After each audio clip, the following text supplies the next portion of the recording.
Saludos y bendiciones para todos. Para mí es un privilegio estar con ustedes una vez más con el propósito de estudiar la lección de escuela sabática. Increíblemente el tiempo vuela y ya vamos por la lección número 3 titulado El Evangelio Eterno. De la lección Los Tres Mensajes Cósmicos, mejor conocido como el mensaje de los tres ángeles. Y como hemos dicho en semanas anteriores, esta lección es escrita por un pastor muy querido por muchos de nosotros, el pastor Mark Finley. Así que vamos a estudiar ahora un tema que para mí es muy interesante, pero antes vamos a pedir la presencia del Espíritu Santo por medio de la oración. Oremos. Amante Padre que estás en los cielos, santificado sea tu nombre, Señor. Estamos inmensamente agradecidos de ti por todas las bendiciones que tú has derramado sobre nosotros en este día, Señor, y durante la semana. Estamos confiados que durante la semana que va a entrar, más bendiciones de tu almacén infinito serán derramados sobre nosotros. Pero en forma especial queremos pedirte que tú nos des discernimiento, que aclare nuestra mente y nuestro corazón. Y sobre todas las cosas, Señor, que tú ponga palabra en mi boca, que nunca sean mis palabras, siempre las tuyas. Te lo pido en el nombre y por los méritos de Jesús. Amén. Esta lección se titula El Evangelio Eterno. Y uno de los mensajes, el tercer ángel dice que tenía el evangelio eterno, pero para predicarlo. Pero esto lo vamos a ver en el versículo de memoria que dice, está en Apocalipsis 14:6 y dice, entonces vi otro ángel que volaba por el cielo con el evangelio eterno para predicarlo a todos los que habitan en la tierra, a toda nación, tribu, lengua y pueblo. Apocalipsis 14:6. Y esto no hay que explicarlo mucho, solamente que ángeles, estamos hablando aquí de simbolismos y que volaba por el medio del cielo también es un simbolismo. Lo que está diciendo es que va a ser un mensaje que va a abarcar el globo terráqueo, como lo mismo dice el versículo, toda nación, tribu, lengua y pueblo. Entonces, vamos a ver qué es el Evangelio eterno. Esta semana vamos a ver qué es ese Evangelio eterno. Dice que antiguamente cuando las naciones rodeaban a los israelitas eran politeístas, o sea, politeísta quiere decir que adoraban a varios dioses de madera, de piedra. Israel tenía una declaración de fe implícita, identificable y poderosa que se encuentra en Deuteronomio 6:4, se llama la Shema. Yo sé que muchos de ustedes han escuchado esto que dice, escucha Israel, el Señor nuestro Dios, el Señor uno es. Y luego de que decía esa introducción, entonces venían los mandamientos. Entonces, a lo largo de todos los siglos, el canto de la Shema, porque era un canto, la Shema es el nombre de una oración que se basa en la palabra hebrea escucha. O sea, Dios antes de decir los mandamientos, de dictar los mandamientos, dice escucha. Saben que escuchar es diferente a oír. Uno puede oír, pero oír se queda simplemente con oír algo. Cuando uno escucha, uno presta atención, uno no solamente oye, sino que puede interpretar lo que se le está diciendo. Es como oír con atención. Y dice que recordó a los judíos la visión espiritual que unía como pueblo y fortaleció la determinación de mantener su identidad peculiar como adoradores del único Dios verdadero. Para los adventistas del séptimo día, el mensaje de los tres ángeles en nuestra Shema es escucha. Esta es nuestra declaración de fe que nos identifica, define quiénes somos como pueblo y describe nuestra misión. Que sea aquí el mensaje de los tres ángeles nos identifica quiénes somos nosotros y nos dice como pueblo quiénes, o sea, cuál es nuestra misión. Y, y allí es donde hallamos la pasión por proclamar el evangelio eterno. O sea, nosotros tenemos que tener esa pasión para ir a llevar el evangelio a otras personas que lo necesitan. En la lección de esta semana comenzamos con un estudio detallado de Apocalipsis 14:6 al 12, pero haremos mediante el ojo de la gracia. Esto es un enfoque totalmente diferente quizás a lo que se ha escuchado anteriormente. Mediante los ojos de la gracia, mientras escuchamos que Dios no habla al corazón. O sea, vamos a ver el mensaje del tercer ángel como un mensaje de gracia, no como se escucha por ahí. Pero eso lo vamos a ver más adelante. En la parte del domingo, un libro de esperanza lleno de gracia. Y si usted ha escuchado anteriormente el libro de Apocalipsis, es tildado como un libro muy complejo, donde hay muchos símbolos, donde hay muchas bestias, muchas personas le tienen miedo. No me hable de Apocalipsis porque eso da miedo.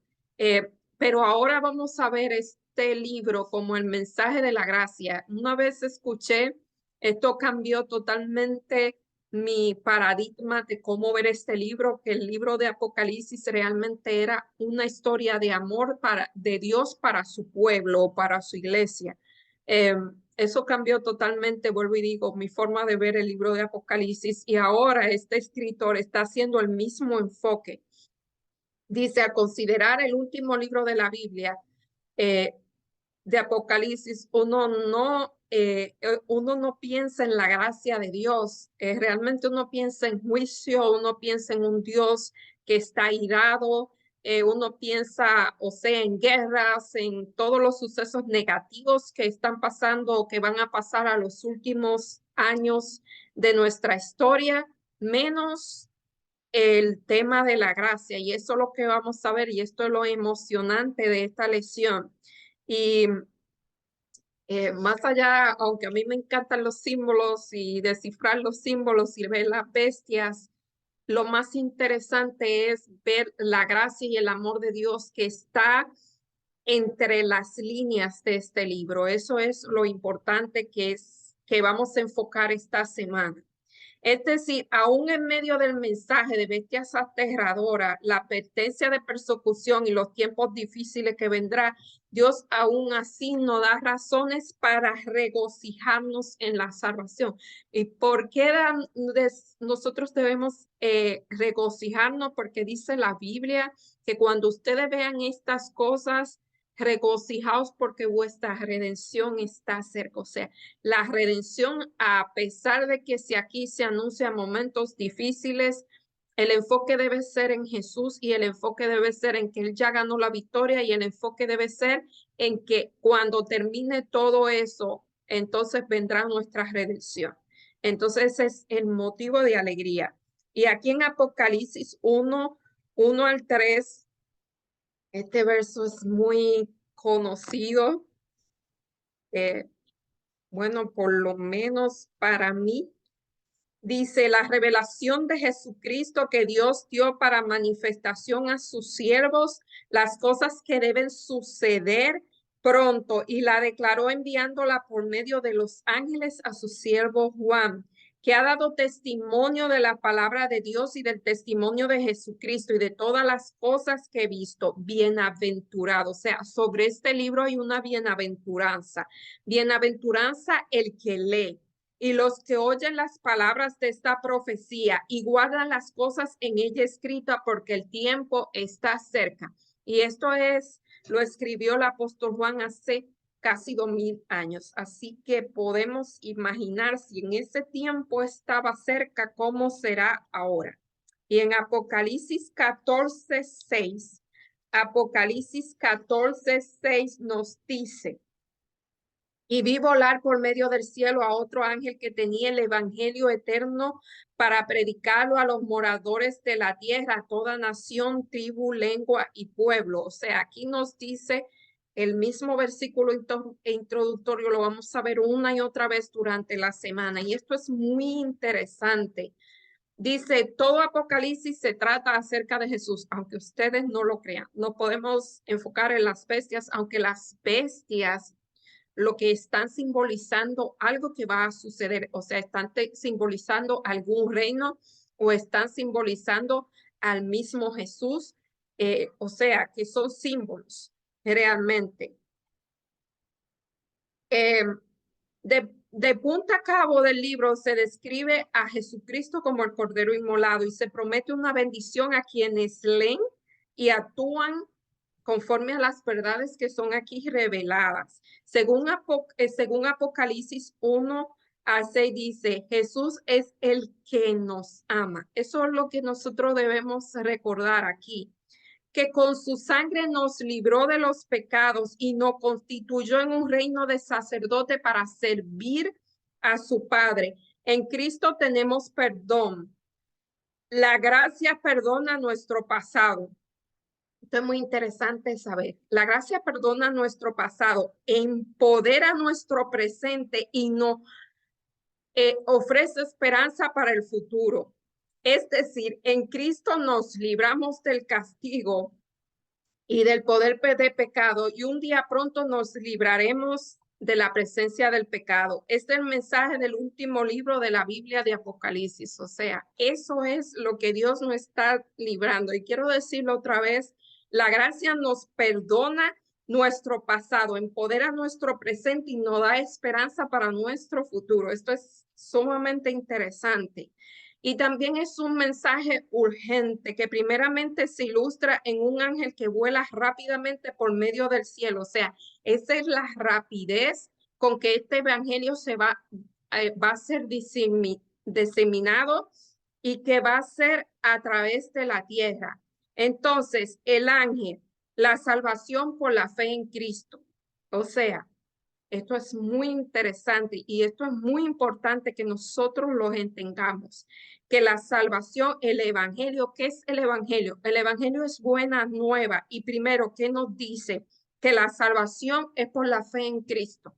O sea, no por las obras, sino por la fe en Cristo. Segundo, la muerte expiatoria en nuestro lugar.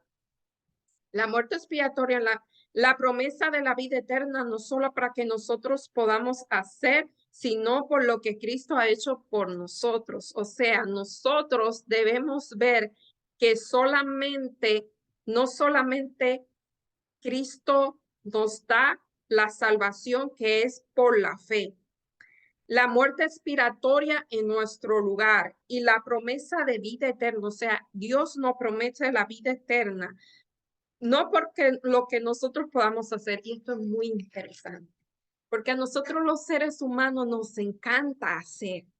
Y hay momentos en la vida en que como es, cuando se trata de la salvación, nosotros no podemos hacer nada. Y hay una polémica muy grande en que hay que hacer algo, porque a nosotros nos gusta ayudar a Dios, pero aquí no se puede hacer nada. Aquí nosotros no debemos retirar, nosotros debemos declararnos como necesitados para poder recibir la gracia de su salvación. Y sí tenemos que hacer algo y recibir el regalo de la salvación, nada más. Entonces, la promesa de la vida eterna no es para que nosotros podamos hacer, sino por lo que Cristo hizo por nosotros. O sea, no es por lo que nosotros podamos hacer. O sea, cuando hablamos de salvación, no es por lo que nosotros podamos hacer, sino por lo que Cristo ha hecho por nosotros. Todo esto es al principio del mensaje de los tres ángeles. Exactamente, así es que comienza. No es de extrañar entonces que seamos llenos de la gracia, llenos de esperanza y promesas para nosotros como seres quebrantados y sufrientes. Esta palabra es muy interesante porque cuando nosotros vamos a donde Jesús debemos ir quebrantados. Aunque nos resulte fácil enfocarnos en las bestias, y la advertencia de los últimos días que aparecen en Apocalipsis, ¿cómo podemos aprender a equilibrar todo esto con el indudable mensaje más importante de Apocalipsis, la muerte negada de Jesucristo a nuestro favor? Sabe que por años yo crecí estudiando Apocalipsis. Para mí era, wow, era el libro, una cosa increíble. Yo tenía una obsesión por ese libro, vamos a decirlo así. Me gustaba escuchar todo lo que se decía. Yo leí muchos libros sobre Apocalipsis, libros bien grandes, y incluyendo el conflicto de los siglos varias veces, pero llegó un momento que algo me dijo a mi corazón, Elizabeth, de nada te vale servir todos esos símbolos, estudiar todo eso, si tú no entiendes lo que hizo Jesús por ti en la cruz, y si tú no aceptas ese sacrificio, y si tú no cambias lo que hay en tu corazón, si tú no mueres al yo, si tú no le pides a Jesús, mira Jesús, hazme morir al yo, de nada sirve todo ese conocimiento, ni ningún otro conocimiento. Pero como estamos hablando de eso, por eso me enfoco. Y ahí comenzó mi journey con conocer al maestro de Galilea. Fue así que comenzó. Y me olvidé un poco de, de los símbolos y creo que ya no sé mucho, pero realmente creo que sé lo que necesito saber. Lo demás vamos a volverlo a recordar en el camino. En el lunes, el Evangelio Eterno, y vamos a ver lo que es el Evangelio Eterno. Me encantó esta parte del Evangelio Eterno. En Apocalipsis 14:6 dice, y vi volar por medio del cielo a otro ángel que tenía el Evangelio Eterno para predicarlo a los moradores de la tierra, a toda nación, tribu, lengua y pueblo. Ya lo hemos dicho por tercera vez. Parece que este escritor quiere que nosotros realmente quede este verso impregnado en nuestra mente y no solamente que lo sepamos de memoria, sino que sepamos lo que este verso significa y que ahora sí, que nosotros debemos permitir que Dios haga a través de nosotros. Y dice, el inicio del mensaje de los tres ángeles, Evangelio Eterno, si no entendemos la profundidad del Evangelio, no apreciaremos el mensaje de los tres ángeles. Esto me encantó.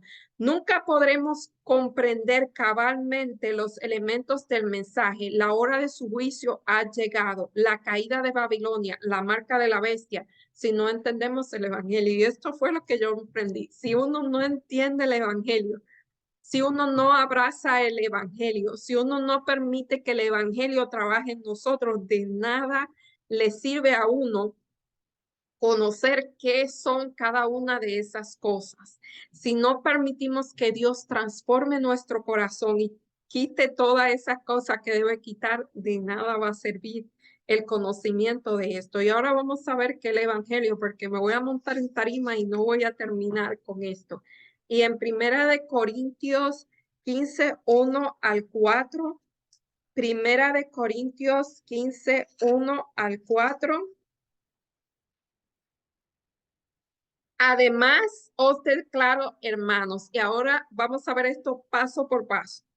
El evangelio que es predicado, el cual también primero recibiste, pero no solamente no podemos quedar con recibirlo, en el cual también perseveráis, hay que perseverar. O sea, primero lo recibimos, luego hay que perseverar en lo que hemos creído, pero esto no se queda aquí, por el cual él mismo, si retenéis, hay que retener la palabra que os he predicado, entonces sois salvo. Si no, creéis en vano, si no lo recibes, si no perseveras, si no lo retienes, entonces vas a perder la salvación, porque tú puedes recibir la salvación, pero la puedes dejar ir si no perseveras y si no retienes el evangelio. Y aquí dice, porque primeramente he enseñado lo que asimismo recibí. O sea, Pablo está diciendo aquí que él lo que recibió. ¿Sabe, Pablo? La historia de Pablo es muy particular. Aquí mismo en este verso, él dice que él, él se dice que Dios le apareció a él. O sea, Pablo no fue como los otros discípulos. Él no vivió con Jesús cuando Jesús estuvo en la tierra. Él aprendió de Jesús de oída de los otros discípulos y por eso dice que él después apareció más de 500 hermanos a la vez, de los cuales muchos viven aún y otros duermen. Y después le apareció a Jacobo, después a todos los apóstoles. Y por último de todos, como él se refiere a él como a un abortivo, o sea, por último le apareció a él. Pero yo digo que por eso los últimos serán primero en el reino de los cielos, porque aunque él no vivió con el maestro, aunque no vivió las experiencias que los discípulos vivió, él escuchó y eso que escuchó impactó tanto su vida que este hombre fue el campeón de la fe, o sea, él fue llevado a los gentiles y llevó el evangelio casi a todo el mundo conocido de esa época. Pero vamos a seguir. Quería decirlo porque él dice aquí que él primeramente ha enseñado lo que a sí mismo recibió. O sea, él enseñó lo que él recibió de los otros discípulos. ¿Y qué fue lo que él recibió? Que Cristo murió por nuestros pecados conforme a las escrituras y que fue sepultado. O sea, este es el evangelio. Cristo murió por nuestros pecados, conforme lo decía las escrituras en Isaías 53, en los Salmos también hay una profecía, en Miqueas, en Zacarías, hay varias profecías que decía que el Mesías vendría y moriría para salvar nuestro pecado, y sobre todo en Génesis 3:15, que es la primera promesa, es el mini evangelio, la primera profecía o la primera promesa de que Cristo vendría, para recordarle, enemistad pondré entre ti y la mujer, entre la simiente de la mujer y tu simiente. Ella te herirá en la cabeza, ella te morderá ella te herirá en la cabeza, pero tú le herirás en el calcañar. O sea, que Jesús de la mujer iba a nacer alguien, una simiente que le daría el golpe de muerte, aunque el enemigo iba a herir a los de la simiente de la mujer en el calcañar. El golpe que le iba a dar el que vendría de Cristo sería en la cabeza, sería un golpe rotundo. Entonces, perdón, um, dice, después apareció, bueno, eso es lo que dice el Evangelio. Cristo murió por nuestros pecados. Cristo fue sepultado, pero Cristo resucitó y apareció a Cefas y a los 12 y por último a Pedro. Y otra vez aquí menciona el versículo de Apocalipsis 14:6. Como mencioné, él realmente quiere que nosotros aprendamos este verso. Entonces vi volar otro ángel que volaba por el medio del cielo con el evangelio eterno. Entonces, ¿cuál es el evangelio eterno? Este es el evangelio eterno. Oh, perdón, yo estoy leyendo algo que no era, pero no está de más volver a leerlo. Vamos a leer, ya leímos Corintios 15:1 al 4, o sea, hay que recibir el evangelio, hay que perseverar en el evangelio, hay que retener el evangelio, porque si no vas a creer en vano. ¿Y cuál es el evangelio? Que Cristo murió por nuestros pecados conforme a las escrituras, pero él no solamente murió, sino que él resucitó. Y ahora vamos a ver lo que dice Romanos, Romanos, Romanos 3:24 al 26. Y dice, siendo justificados gratuitamente por su gracia. Otra vez el tema, nosotros somos justificados por la fe, por la gracia, mediante la redención. Esa es la otra parte del evangelio. Somos salvos, o sea, Cristo murió para salvarnos. Ese mensaje debemos recibirlo, perseverar en él y retenerlo. Pero Cristo murió por nuestros pecados y él resucitó. Y ahora esta es la otra parte del evangelio. Por esa muerte nosotros somos justificados gratuitamente por la gracia mediante la redención que es en Cristo Jesús. Y otra vez, el centro del evangelio es Cristo, a quien Dios puso como propiciación por medio de la fe en su sangre para manifestar su justicia a causa de haber pasado por alto en su paciencia los pecados pasados, con la mira de manifestar en este tiempo su justicia, a fin de que él sea justo y que el que justifica al que es de la y el que justifica al que es de la fe de Jesús. O sea, él justifica a través de Jesús. Cuando nosotros pecamos, nosotros somos justificados, o sea, hechos justos. Nosotros no podemos hacernos justos por nosotros mismos, sino que nosotros nos hacemos justos a través del sacrificio que Cristo hizo por nosotros en la cruz del Calvario. Por eso ese sacrificio es tan importante. Ahí es que nosotros vemos lo que es el amor. Si nosotros no sabemos lo que es el amor, y créanme, nosotros no sabemos lo que es el amor. porque si nosotros entendiéramos a cabalidad qué es el amor, entendiéramos quién es Jesucristo, porque el amor es Jesucristo y Jesucristo es el amor. Por eso digo que nosotros no sabemos ni lo entendemos, y si lo supiéramos a cabalidad, nosotros hiciéramos grandes cosas, pero realmente, aunque decimos que lo sabemos, no lo sabemos. Y aquí nos dice otra vez en Romanos 5, 6 al 8. Romanos 5, 6 al 8. Dice, porque Cristo cuando aún éramos débiles. ¿Sabe? Eh, no sé si alguno de ustedes ha escuchado decir que a mí me encanta Pablo. ¿Por qué a mí me encanta Pablo? Por esto. Si hay un hombre que fue valiente, que fue fuerte para mí, de mi perspectiva y la perspectiva de muchas personas, fue Pablo. Pero ese hombre valiente, ese hombre fuerte, dice que él es débil. A diferencia de nosotros que somos débiles y pensamos que somos fuertes. Él no es, él es sincero y dice que cuando aún éramos débiles, y él se incluye, Romanos 5, Romanos 5, 6 al 8, porque Cristo cuando aún éramos débiles a su tiempo murió por los impíos. Ciertamente apenas morirá alguno por un justo. Con todo esto pudiera ser que alguno osara morir por lo bueno, pero aún Dios muestra su amor con nosotros, que aún cuando aún éramos pecadores, Cristo murió por nosotros. O sea, para lo que entienden o para lo que creen que primero hay que ser justo, hay que ser bueno para que Cristo te acepte. Eso es una de las desvirtuaciones que nosotros tenemos del amor. El amor que piensa que yo primero tengo que cambiarme para que para que Cristo me acepte. Por eso en una de las lecciones pasadas yo mostré algunas o mencioné algunas de las desvirtuaciones que nosotros tenemos de lo que es amor. Eh, Porque muchas veces nosotros pensamos o que tenemos que cambiar las cosas para que nos ame.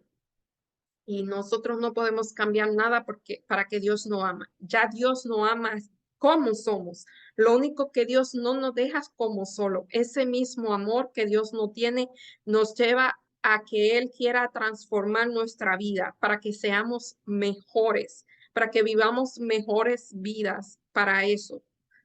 No para que seamos amados, ya somos amados.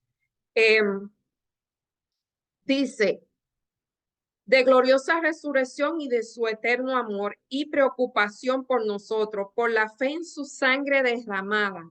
Hay que tener fe en la sangre derramada, hay que tener fe en ese sacrificio y en su poder para resucitar, porque no solamente él murió, sino que también resucitó. Nos libramos del castigo del pecado y de su poder. Cristo absorbía los pensamientos del apóstol Pablo, o sea, Pablo estaba obsesionado, aunque Pablo nunca conoció a Cristo, cuando él supo de él, se obsesionó por Cristo. Dice, estaba en el centro de su enseñanza. Si nosotros leemos las epístolas del apóstol Pablo, aunque parezcan difíciles, todo lo que él está presentando es a Cristo, a Cristo, a Cristo. Y eso es lo que nosotros debemos presentar también. Y entonces dice aquí, estaba en el centro de la enseñanza y de su predicación. El Cristo crucificado lo redimió de la condenación y la culpabilidad de su pasado. El Cristo resucitado le dio poder para el presente y o sea, a través de, Cristo crucificado lo libró de la condenación y la culpabilidad del pasado. El Cristo resucitado le dio poder para el presente y el Cristo que regresa le dio esperanza para el futuro. Eso es muy interesante. O sea, el Cristo que murió, que nos redimió, nos da esperanza para el pasado El Cristo resucitado, poder para el presente, y el Cristo que regresa, esperanza para el futuro. Y ahora, noticia, observa cuatro aspectos en los pasajes de Romanos. Primero, somos justificados gratuitamente por la gracia. Segundo, la gracia es una declaración de la justicia de Dios. Tercero, la gracia justifica a quienes aceptan a Cristo por la fe. Y cuarto, Dios mostró su amor para nosotros cuando aún éramos pecadores. O sea, Dios no esperó que nosotros dejáramos de ser pecadores para que para amarnos. No merecemos la gracia de Cristo, eso debemos entenderlo, no lo merecemos, no hay nada que nosotros podamos hacer para aceptar la gracia de Cristo. Ya la gracia de Cristo es un don, es un regalo. No somos dignos de ella, ni podemos ganarla, ni podemos ganarla. Nada de lo que nosotros hagamos puede ganar la gracia de Cristo. Jesús sufrió la agonizante y dolorosa muerte que experimenta los pecados perdidos. Él padeció íntegramente la ira o el juicio del Padre contra el pecado. Fue rechazado para que nosotros pudiéramos ser aceptados. Él murió la muerte que era nuestra para que nosotros podamos vivir la vida que era suya. O sea, eso fue un trueque, un intercambio. Él cambió su vida en el cielo y vino a morir la muerte que nosotros teníamos que morir, la muerte eterna, para que nosotros pudiéramos vivir la vida que Él ya tenía. Así que por eso digo, nosotros debemos entender lo que Cristo hizo en la cruz. Ese es el amor realmente. Dice, Él fue rechazado para que nosotros pudiéramos ser aceptados. Primero, perdón, Él padeció íntegramente la ira del juicio, o sea, toda la ira, y no era la ira del Padre, sino que ese aborrecimiento que Dios tiene por el pecado, Él los recibió para que nosotros, si aceptamos la salvación en Cristo, no tengamos que recibir esa ira. Él murió la muerte que era nuestra. Perdón, o el juicio del Padre contra el pecado. Fue rechazado para que nosotros pudiéramos ser aceptados. Él murió la muerte que era nuestra para que nosotros pudiéramos vivir la vida que era suya. Perdón que lo vuelvo a mencionar, pero para mí esto es muy interesante.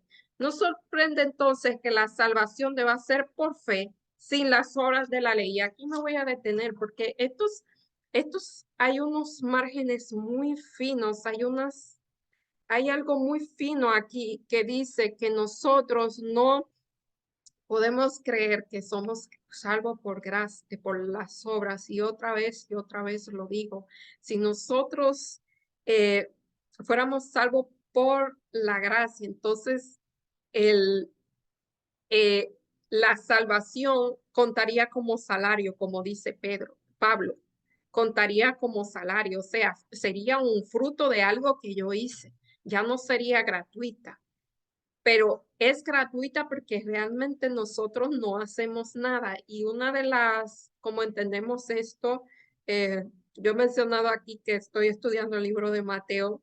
No sé cuántas veces lo he hecho, pero esta vez como diferente.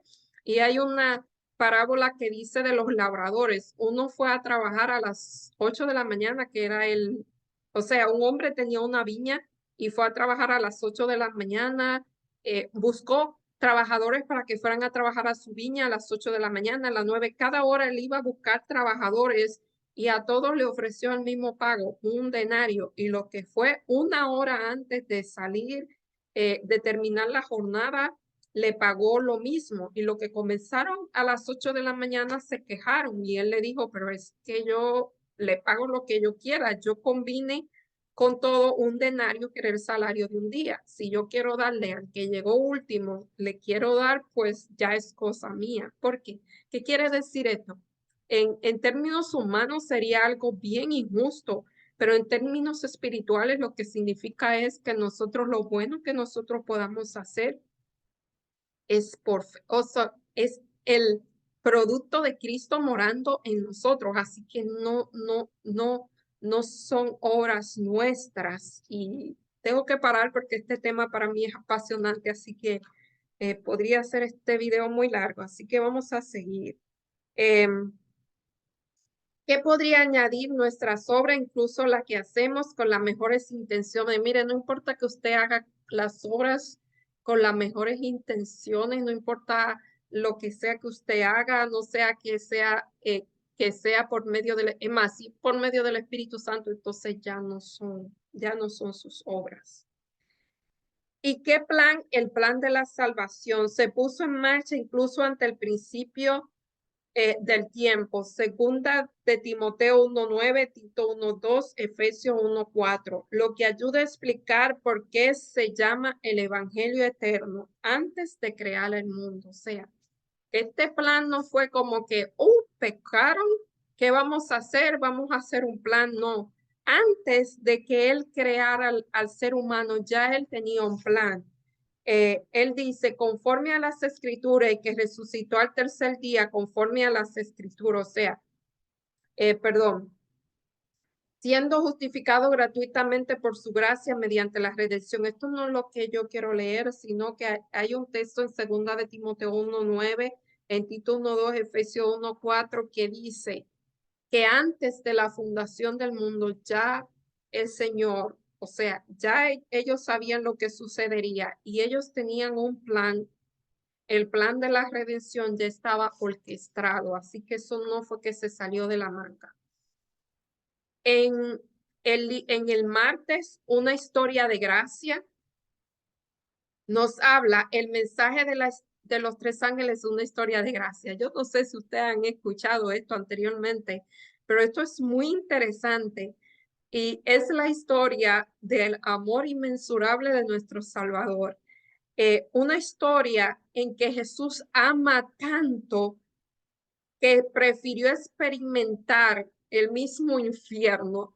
Yo nunca lo había descrito de esta manera, pero este escritor dice que él expresó el mismo infierno que uno de nosotros, para que uno de nosotros se perdiera. O sea, a que uno de nosotros se perdiera. Dice que Jesús hubiese venido y pasado todo lo que pasó solamente por una persona. A Dios nada lo toma por sorpresa. Él sabía lo que iba a hacer. Vuelvo y digo, es la historia de un amor infinito, ilimitado, insondable, incomprendido. Y aquí lo dice, nosotros no comprendemos el amor de Cristo. Si nosotros comprendiéramos el amor de Cristo, entendiéramos quién es Cristo, nosotros tenemos vestigios de lo que es el amor. Nosotros experimentamos vestigios de lo que Dios experimenta por nosotros. Y como hemos mencionado aquí una y otra vez, a medida que nosotros permitamos que Dios haga morir el yo en nosotros, vamos a experimentar ese amor que viene de Dios, que es real, en mayores proporciones, pero no creo que nunca llegaremos a experimentar la profundidad, la anchura del amor de Cristo. Dice,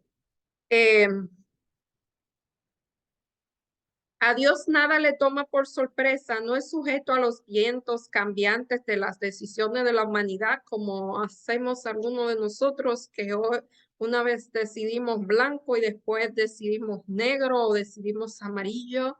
Eh, Algunos de nosotros, cuando tomamos una decisión, es tan cimentada que a veces cuando tenemos que seguir adelante, seguimos cimentados porque las raíces son muy profundas.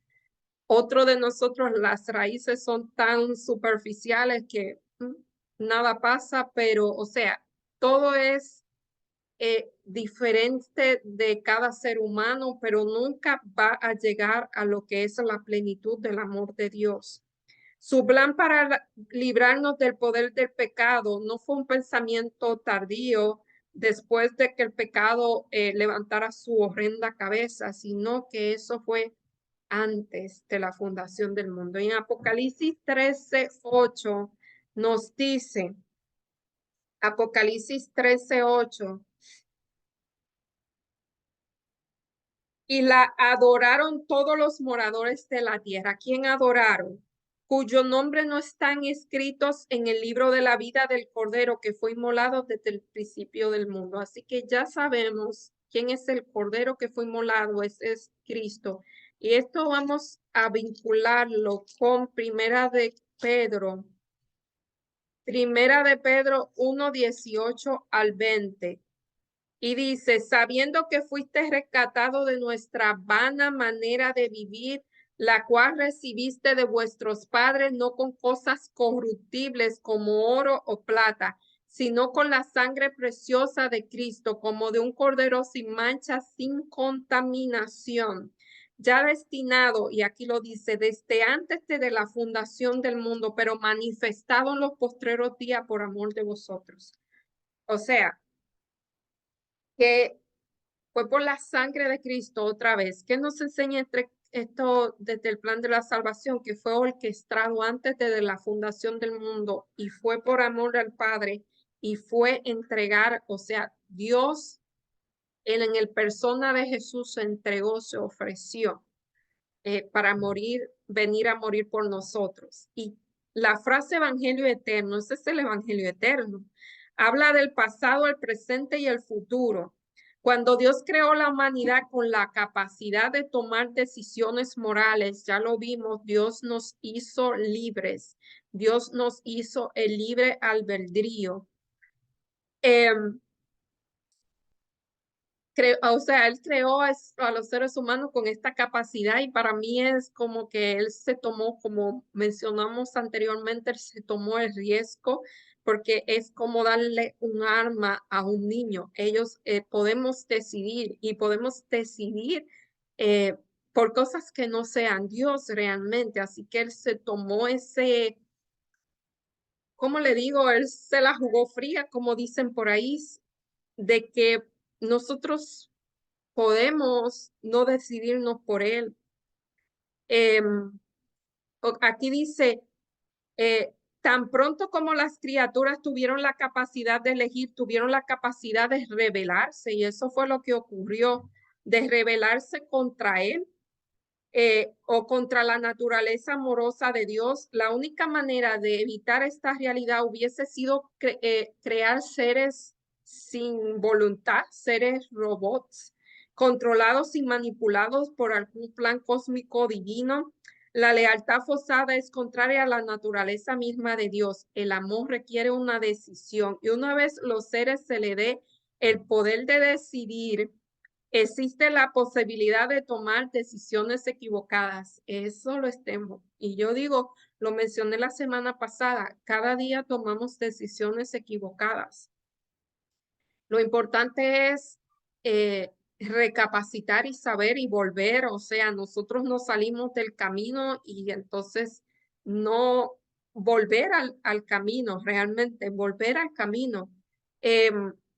Una vez que los seres se le da el poder de decidir, el amor requiere decisión. Y una vez, o sea, sin decisión no hay amor, vamos a decirlo así. Sin decisión no hay amor. Si no hubiese decisión, sería coerción. Realmente eso es lo que pasa. Si no hay decisión, si no hay libre decisión, hay coerción y en la coerción no hay amor. Y una vez que a los seres humanos se le da el poder de decidir, existe la posibilidad de tomar decisiones equivocadas. Por lo tanto, el plan de salvación concebido en la mente de Dios antes de la rebelión de nuestros primeros padres en Edén, o sea, eso se concibió en la mente de Dios, el plan de salvación, y se sabía que los primeros padres se iban a rebelar. Y eso es un tema muy interesante porque Dios lo creó así.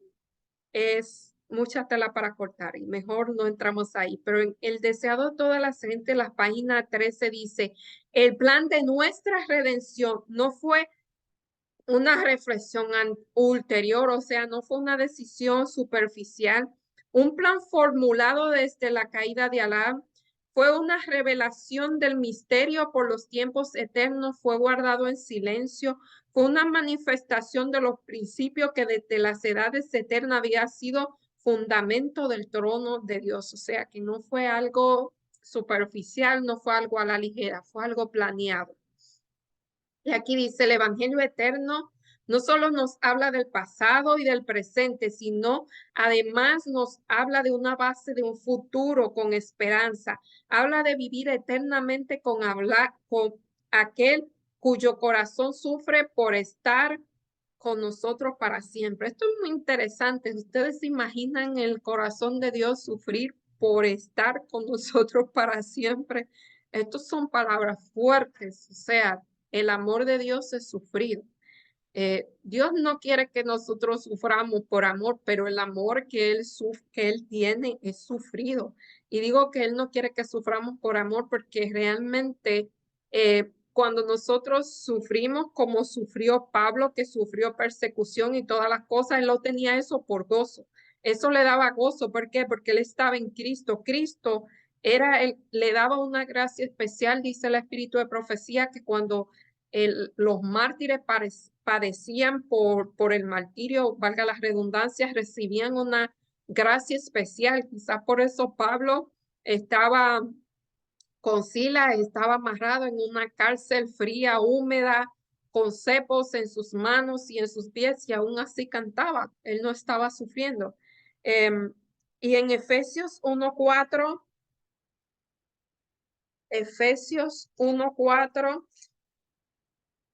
nos dice,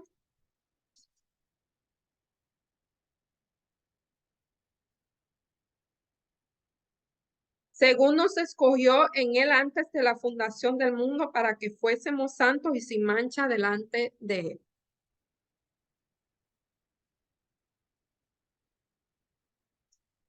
Tú has sido elegido en Cristo para tener salvación en Él. ¿Por qué esta verdad debería ser sumamente alentadora?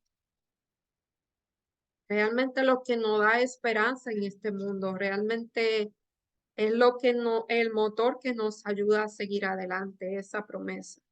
Y ya pasando a la parte del miércoles, nos dice, y por todo el mundo. Este es el mandato de ir por todo el mundo y predicar el evangelio, el mandato que tenemos en Mateo 28, 19, 20, la gran comisión. Y aquí dice, vuelve a leer, y vuelvo y digo, este escritor quiere que nosotros nos aprendamos esto de memoria. Apocalipsis 14:6, y dice, y vi volar por el medio del cielo a otro ángel que tenía el evangelio eterno para predicarlo a los moradores de la tierra, a toda la nación, tribu, lengua y pueblo.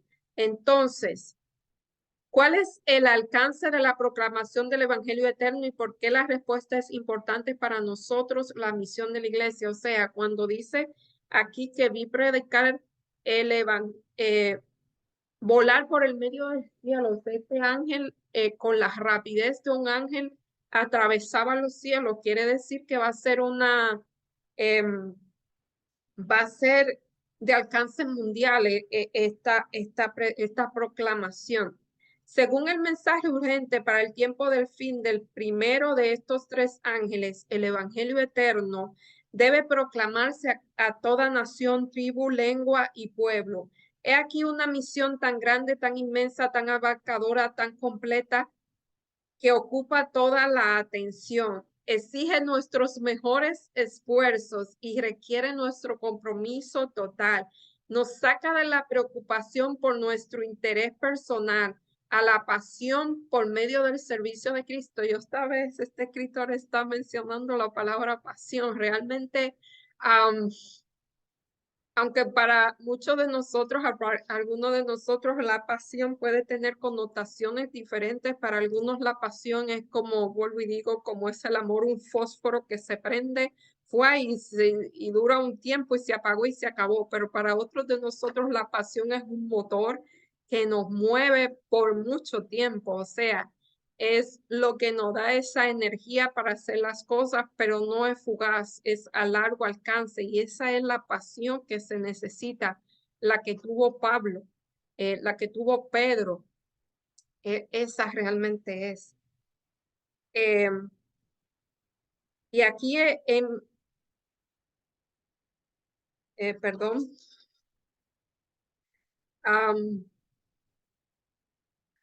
nos inspira, o sea, todos nosotros necesitamos, eh, nos inspira nos inspiramos con algo que sea más grande que nosotros mismos. Y cuando se habla de grandeza aquí, se habla de algo más poderoso, se habla de algo, no estamos hablando de una grandeza de estatura, sino que algo, o sea, todos necesitamos un Dios, todos necesitamos, es una necesidad que está en nuestro corazón, adorar a algo superior a nosotros. Eh, la gente que no cree en Dios siempre busca algo que adorar, porque es una necesidad innata que nosotros tenemos como seres creados, buscar al Creador. Eh, Nos saca de los estrechos confines de nuestra mente a una visión más grande, o sea, eso hace que nuestra mente se expanda, el creer en algo superior a nosotros. ¿Cómo encaja estos versículos con el mensaje del primer ángel? Mateo 28, 19 al 20. Mateo 28,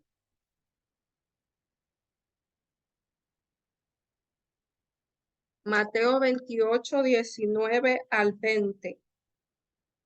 Por tanto, id y haced discípulos a toda nación, bautizándolo en el nombre del Padre, del Hijo y del Espíritu Santo, enseñándole que guarden todas las cosas que os he mandado. Y he aquí que yo estoy con vosotros todos los días hasta el fin del mundo. ¿Cómo encajan estos versículos con el mensaje del primer ángel? Bueno, el mensaje del primer ángel dice que vio un ángel, lo hemos leído tantas veces, que vio un ángel que pasaba, que volaba por el medio del cielo con el evangelio eterno para ser predicado a toda nación, tribu y lengua y pueblo. Es lo mismo. Jesús lo dice ahora aquí, el discípulo Juan lo está repitiendo ahora con simbolismos. Eh, en su libro A Quest for More, Living for Something Bigger Than You, en busca de más, vivir por algo más grande que tú, Paul David Tripp analiza la necesidad psicológica. Eso es una necesidad psicológica de que cada ser humano debe ser parte de algo más grande a sí mismo.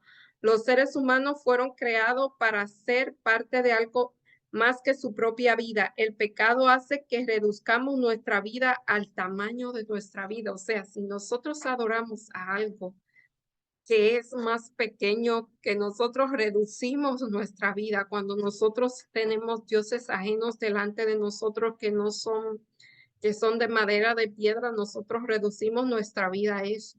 Sin embargo, cuando nosotros adoramos, por eso Dios pide que lo adoremos. No es una adoración egoísta, sino es una adoración que nos hace bien a nosotros, no eleva nuestra mente, no expande nuestro pensamiento. Eso realmente lo que sucede.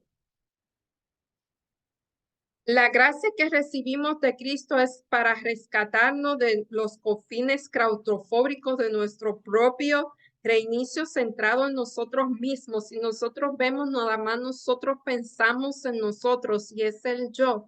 Hablamos de nosotros y no estoy diciendo que hablar de nosotros sea malo, pero si nuestro constante tema de conversación somos nosotros, si nosotros, eso lo leí hace un tiempo, si nosotros no quitamos la vista de nosotros mismos y comencemos a entender lo que están alrededor de nosotros, entonces eh, viviremos vidas muy poco satisfactorias realmente. Y vuelvo y digo, hay que tener un equilibrio porque sí hay que pensar en nosotros mismos, hay que cuidarnos, valorarnos, pero también nosotros debemos quitar un poco la mira de nosotros y pensar en los demás.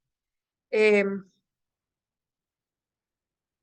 no hay nada más inspirador, más satisfactorio, más gratificante que formar parte del movimiento divino proveniente, instaurado por Dios para llevar a cabo una tarea mucho más grande, mucho más amplia que quizá ningún ser humano podría llevar por sí mismo. La comisión de Dios nodal descrita en Apocalipsis 14 es la tarea más grande que jamás encomendada a la iglesia. Es un llamado ferviente a entregar nuestra vida a la tarea más grandiosa del cielo para revelar el amor incomprensible. Otra vez, nosotros no comprendemos a cabalidad el amor de Dios. Eso es Eso no es secreto. Eh, Justo antes del regreso de Jesús, nosotros debemos pedir que nos revele día a día cómo es su amor, que nos enseñe a amar como Él. Y otra vez digo, para que eso suceda, primero hay que pedirle al Señor que no haga morir a yo. Mientras más libres seamos del yo, más capacidad tendré o más cavidad, espacio tendremos para llenar nuestro corazón del amor que viene de Dios. Así que es importante. Recuerden eh, Gálatas 5:20 o Gálatas 5:18, los frutos de la carne, ¿cuáles son? Em,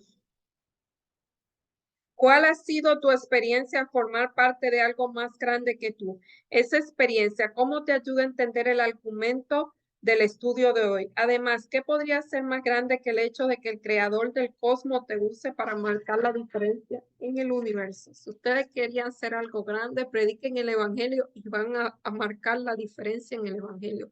Van a hacer el trabajo que los ángeles quieren hacer. Así que si usted quiere ser algo grande, predique el evangelio.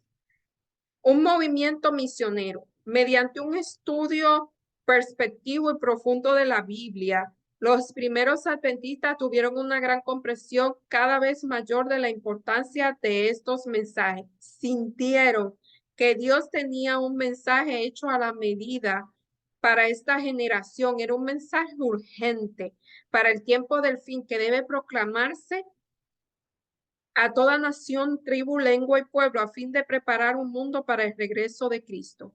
El mensaje de los tres ángeles ha sido la motivación para las misiones desde que la iglesia comenzó. El primer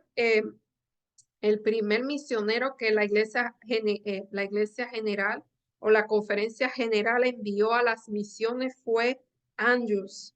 J, perdonen el nombre, John Andrews. Él era un hombre muy capaz, era muy versado.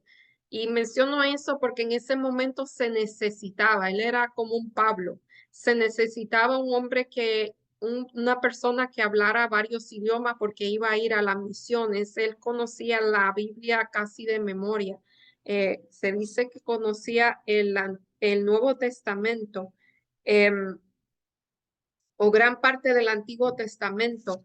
Y Dios lo envió, fue seleccionado para ir a las misiones y él se fue porque él creía realmente en lo que él estaba diciendo.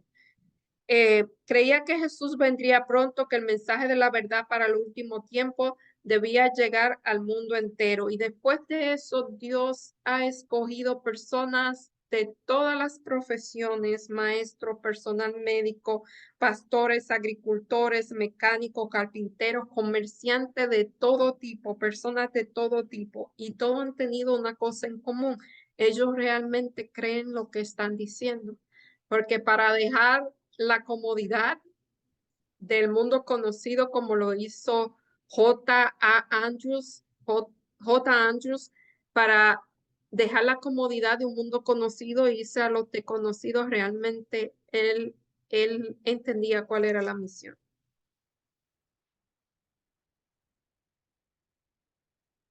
Y aquí nos dice en Apocalipsis 14:6, que lo hemos leído varias veces, Hechos 1:8, que dice, varones Galileos que están mirando al cielo, ese mismo Jesús que se fue en la nube volverá otra vez.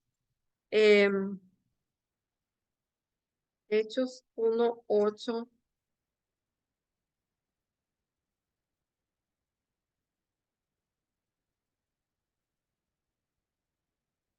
Porque recibiréis poder cuando haya venido sobre vosotros el Espíritu Santo y me seréis testigo en Jerusalén, en Judea, en Samaria, hasta los últimos de la tierra.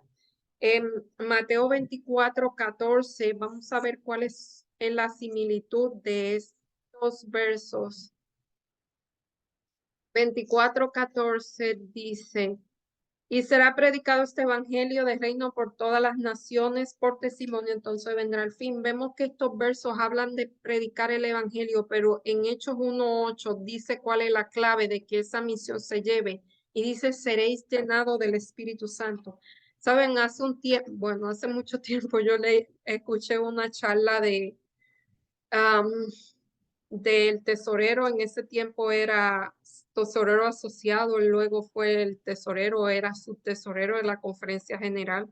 Y esa gente tiene una visión muy grande de cómo es el comportamiento del evangelio. Y él habló de una manera que yo llegué a desesperarme porque yo pensé, oh, él está diciendo que lo que dice la Biblia es falso. O sea, el evangelio no se va a poder predicar en todo el mundo porque él decía todos los obstáculos que se tienen de idioma, de cultura, muchísimos obstáculos que humanamente sería imposible, pero eso quizás es lo que Dios quiere que sepamos, recordemos, reconozcamos que la obra que Dios ha puesto en nuestra mano es imposible de llevar a menos que no seamos ungidos por el poder del Espíritu Santo. Cuando eso ocurre, entonces va a pasar. Lo que está aquí predicho en Apocalipsis 20:14. Y ya para terminar,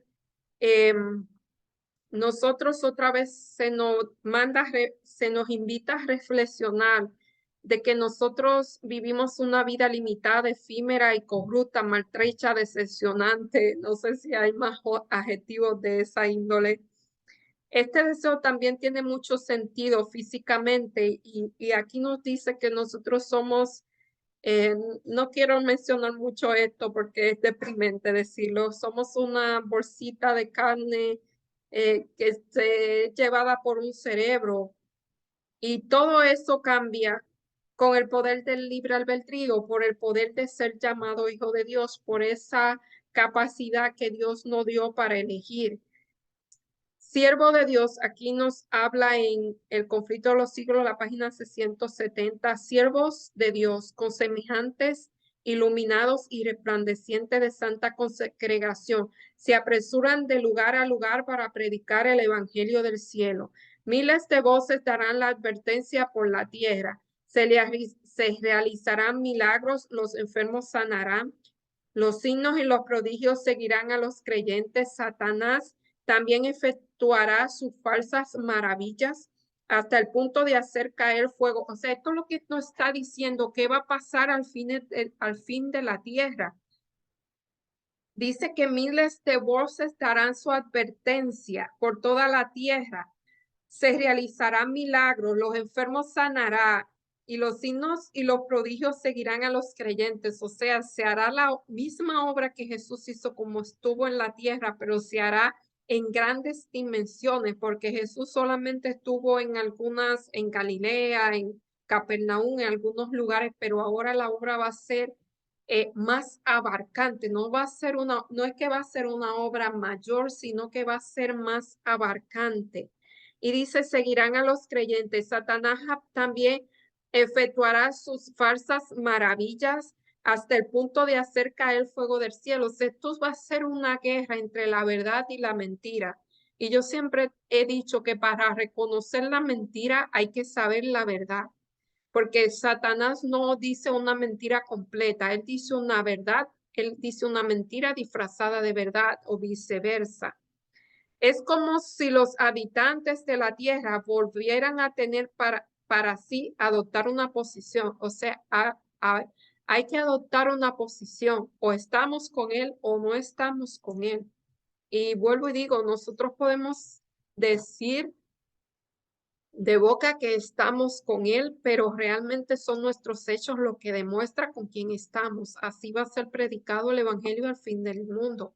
Va a ser con hechos, va a ser lo que nosotros hagamos, va a ser las pequeñas decisiones que nosotros tomamos día a día, va a ser que nosotros le estamos pidiendo a Dios. O sea, es bueno pedir cosas temporales, pero nosotros debemos pedir que nos dé esas virtudes que son el fruto del Espíritu Santo.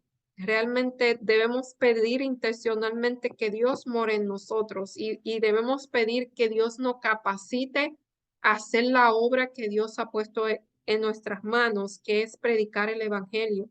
Porque si no, o sea, eh, la obra se va a hacer como sea, pero sería bueno que seamos parte de esa obra realmente y que el hacerse esa obra sea un gozo, no sea un sacrificio, sea un gozo como lo fue para Pablo y sea un gozo como fue para otros profetas y fue para los evangelistas, fueron eh, para las personas que vivieron después de los discípulos, eh, los pilares de toda esa religión, los reformadores, como se llaman. Perdón, pero ya estoy llegando a mi punto de sueño, así que no estoy pensando en, así que vamos a orar antes que me funda aquí, así que oremos. Amante Padre que estás en los cielos, santificado sea tu nombre, Señor. Muchísimas gracias porque tú nos dejas estas lecciones tan hermosas, llenas de esperanza, Señor, llena de tu amor.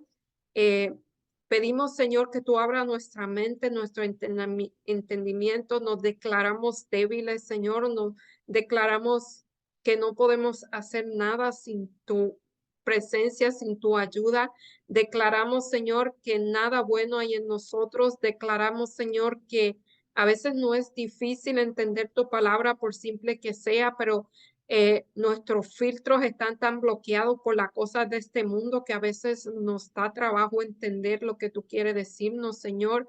Despeja todas esas cosas que nos impide tener un encuentro más cercano contigo, entender lo que tú quieras con nosotros, Señor. Ayúdanos a cada día a morir al yo para que tu amor, Señor, pueda ser el que tome posesión de nuestros corazones y que nosotros podamos darle ese amor a otros que nos rodean. Te lo pedimos en el nombre y por los méritos de Jesús. Amén.